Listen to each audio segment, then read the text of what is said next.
I think this is pretty exciting.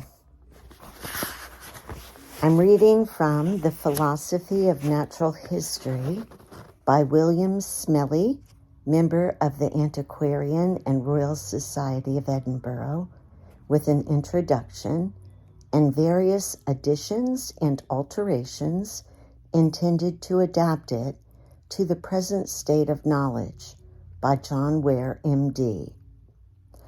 This was printed in Boston in 1836. The first chapter is basically talking about life and that there are categories of life.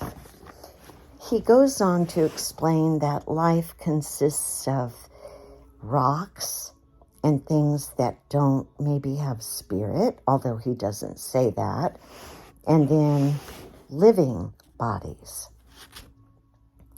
When he's separating the two, he's basically saying that life, living things, reproduce after their own kind, and they are in a constant development.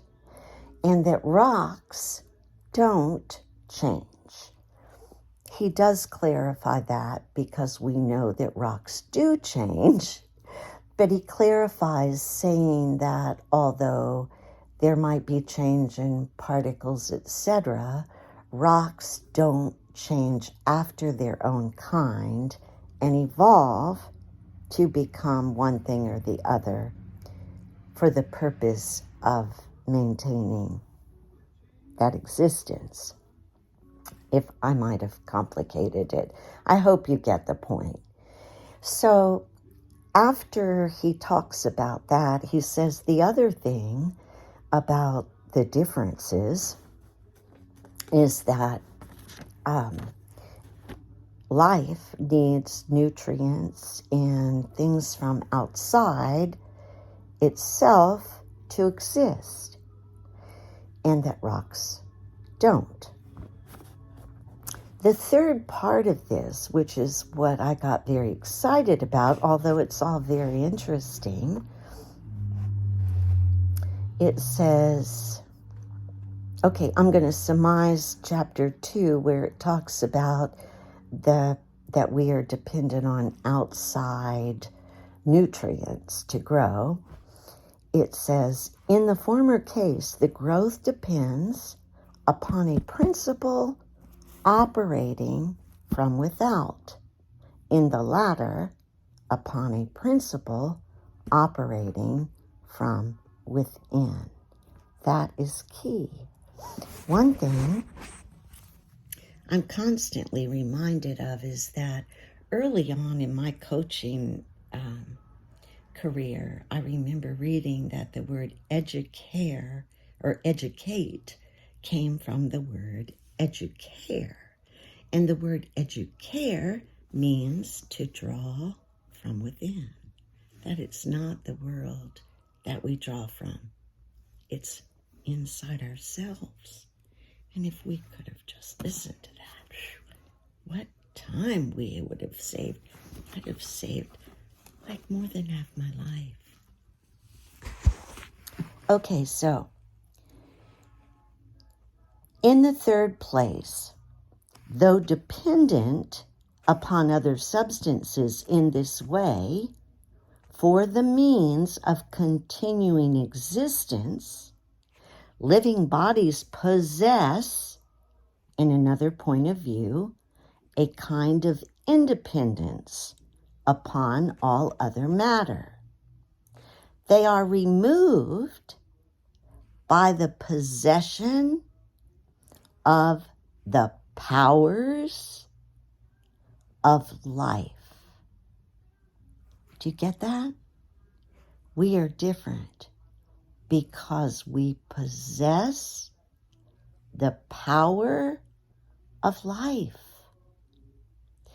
In a certain degree, out of the influence of physical and chemical laws, the possession of the powers of life that we possess are outside the influence of physical and chemical laws.